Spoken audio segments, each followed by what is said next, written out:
at kooperatiba. Kasi kitang-kita naman palpak. Ang daming palpak ng kooperatiba at magpaglugas yan. Kaya tutol na tutol kami.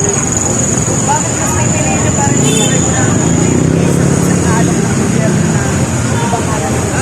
Kasi yung hanap buhay na inaalok sa amin ng gobyerno, masyadong mababa yung kita ron. Hindi mo mag-aaral mga anak ko. Nakikita nyo naman yung statistic, di ba?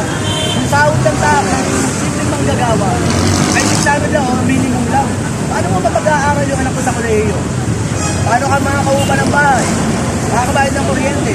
Lahat ng binibigay sa kanila, tumataas. Tanging mga labor lang, mababa pa rin ang gagawin. Pagsalat na tayo ito. Tama na yung unang jeep kasi, hawak namin ang oras namin, kumikita kami ng tama, nakakauwi kami sa pamilya namin ng ayos.